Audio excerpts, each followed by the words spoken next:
I can only test my IQ so often. No, we're not doing an IQ test, but it is time to do another quiz. Okay. It's been a while since we've done our IQ tests, and people seem to like them. They did, yeah. And so we're going to do another quiz, but I got to tell you, Megan, this one, we are going to get a lot of flack for this one, because those IQ tests that we did, those were based on hard facts. Right. Not a lot of opinions, Right. A largemouth bass is called a blank, right? Mm-hmm. This one is 100% about opinions, pro bass fisherman opinions, okay? The only thing that's consistent is a majority of pro bass anglers believe this, but it's believe, it's not.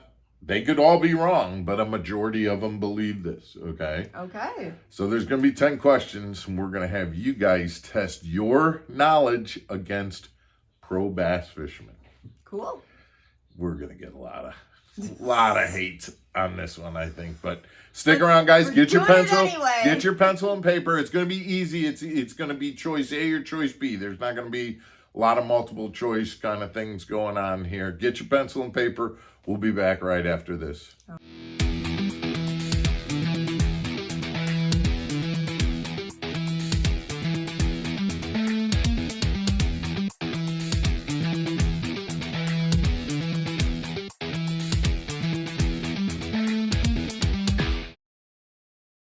Welcome back to Mark Fisher Outdoors, everybody. I'm Mark Fisher. I'm Megan Fuller. All right, so are we ready to get this? So I think what I'll do, Megan, is I'm going to kind of read you and the audience the questions, and I'm going to ask you to take the test as we're going along while the audience takes the test. Okay? Does that make sense? Yeah. All right, so let's go on to question number 1. And you guys, every one of these questions is going to have this pictorial cue to go along with it. So let's look at this first picture. And what we're looking at right now is a spinning reel with high-vis braided line. Mm-hmm. And it goes to fluoro leader. So that's A. And then B is a spinning reel with a spinning rod and reel with just fluoro line on it, fluorocarbon line on it. Okay. So A, braid to fluoro, B, straight fluoro. And the question is, do most pros use a braid to fluoro setup, or do they use straight fluoro on their spinning setups? Give the audience a minute to answer that question before I ask you. And Megan, what is your answer? Is it A, braid to fluoro, or B, straight fluoro? A. A is correct. Very good. All right. All right, question number 2. Okay. We see a picture of a spro frog, and that's A. All right. And we see a picture of a booyah frog, both same color. Okay. Out of those two choices, would most pros choose A, spro, or B, booyah? A. A, spro is correct. Lucky guess on your part. Just the reality is, guys, not all frogs are created equal. And a lot of the frogs, they may get equal number of blow-ups, but when it comes to the hooking percentage, a spro frog is pretty well known as having a higher hooking percentage than, for example, a booyah frog. Okay? All right, let's move on to number 3. In picture A, you see a green channel marker. And in picture B, you see a red channel marker. Now, here's the situation. You're at the marina, and you're pulling out of the channel, moving away from the marina, out into open water. Okay?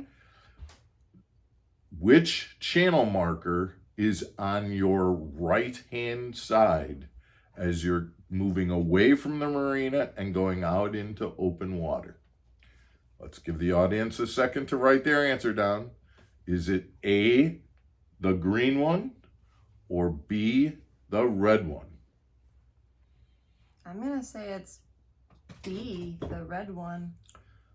And that is incorrect. Oh, okay. Red. And here's the way you remember that.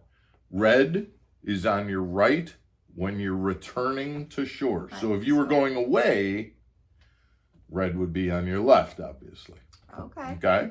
Okay. Well, you got one wrong, but that's okay. Okay. You're doing good. All right, we're going to move on to question number 4. Okay? All right, so now you're going to see a video. And you're seeing a video of somebody casting a spinning reel. And I want you to watch. In A, you see that they made the cast, and then they turn the handle, and you see that the bail closes automatically by turning the handle. Okay. And the second one, in B, watch this video, and you see that they make the cast, but then they manually close the handle before starting to reel. Which do you think most pros do? Do they A, close the bail by turning the handle, or B, do they close the bail first manually and then start reeling? By how I've watched you fish, I'm going to say that it's B. You do it yourself. That is correct. You see, and you're being observant, and that is correct. Most pros will actually close the bail by hand, actually give a tug on the line to make sure that there's no wind knots or anything like that, and start to reel afterwards, as opposed to letting the mechanics of the reel close the bail on itself. The other part of that is it does reduce the wear on a reel, and it makes the reel last longer from that standpoint. So you're doing well. All right, we're on question number 5. Okay. I'm going to show you 2 baits that look very similar. Okay. A is a wigglewort. All right. B is a wigglewort. Okay. The question is, which wigglewort would most professional bass fishermen prefer to fish with? A or B?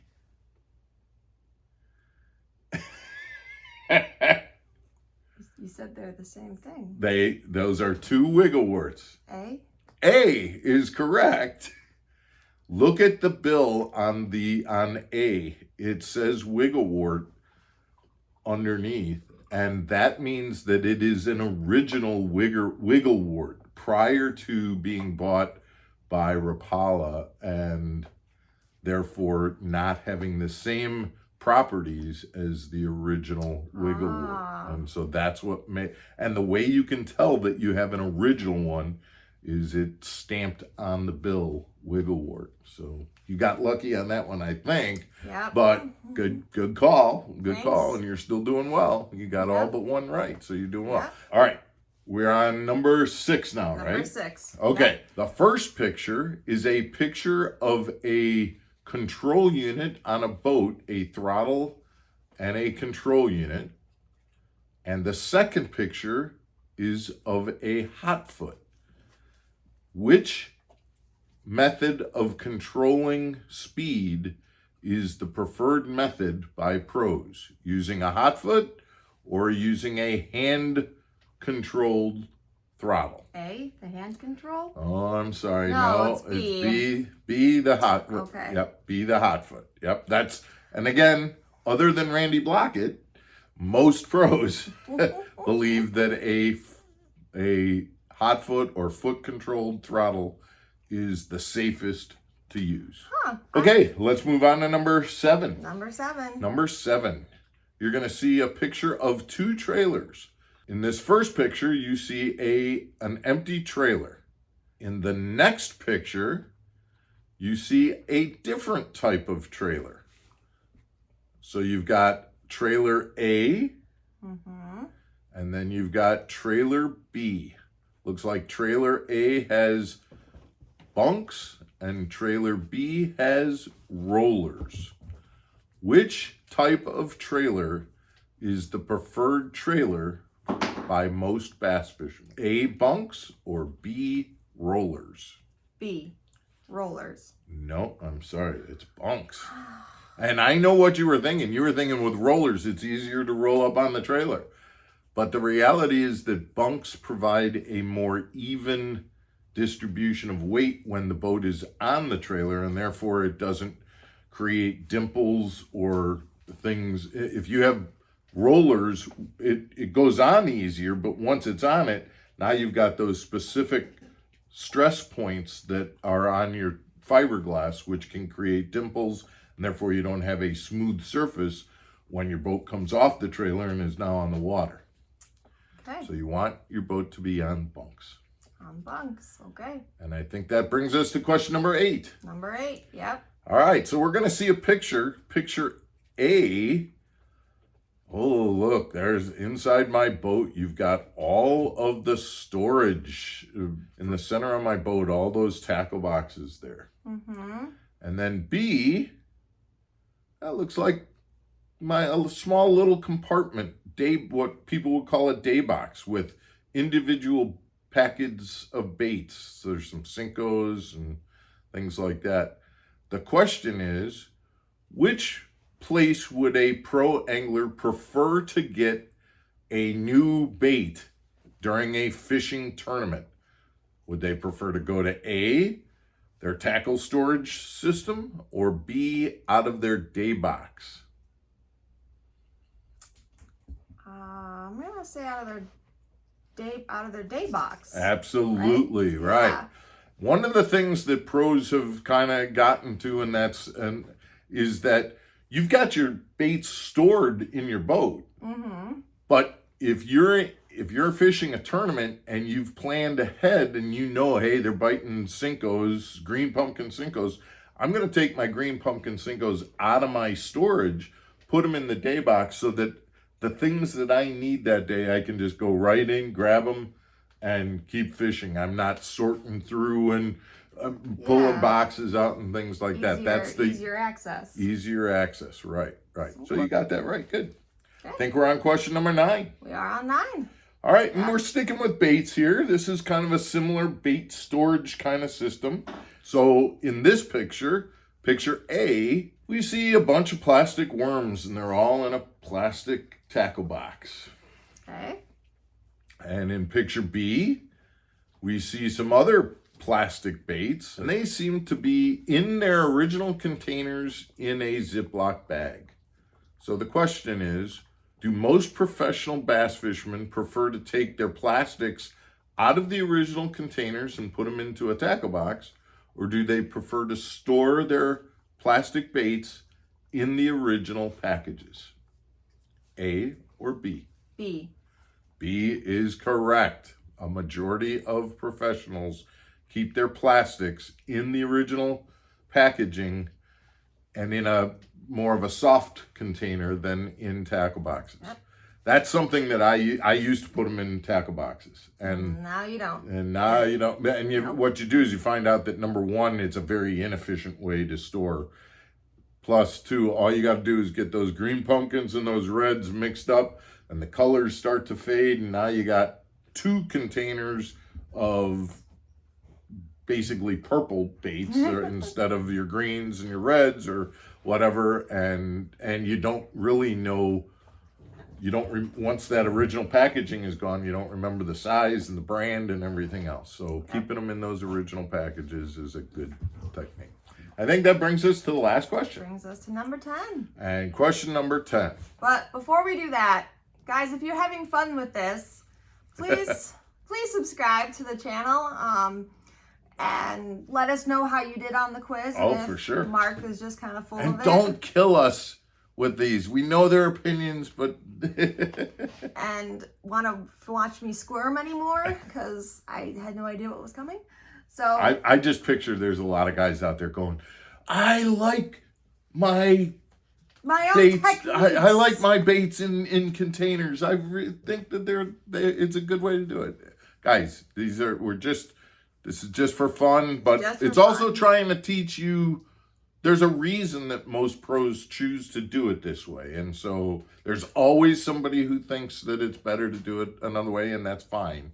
Let's move on to question 10. But thank you for reminding us. And then Thank you for subscribing. Last question, number 10. Picture A. There's a chatterbait. We love chatterbaits. We do. That's A. And B. It's a chatterbait, but it's a jackhammer chatterbait. Oh. Most pros agree that if they're going to fish this brand of bladed jig, they are going to choose A or B. A.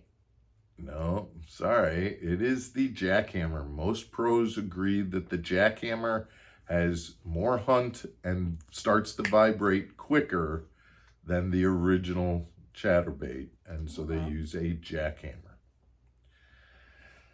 I still only got 3 wrong. And again, you did great. And guys, we'd love to hear how you did on this. And if you want, you can send us your comments about how you disagree and how you've caught fish on original chatterbaits and everything else. Because we know agree. that, or how you agree, right? Guys, this was really, again, the purpose of this was have a little fun, number one. And number two, just to kind of look at the fact that a majority of pros have a consensus that this bait works better than this bait, or this way of doing something works better than that way of doing something. So guys, send us your comments. We appreciate it. It's Friday, so we hope you have a very enjoyable weekend. I know tomorrow I'm heading out, and You are. And it's supposed to be rainy, but we're gonna have a good time. We're gonna get out on Lake Geneva with a couple of veterans, and hopefully next week we'll bring you some information about those trips. Guys, have a great weekend. We will talk to you on Monday. Take care, everybody. Stay channeled.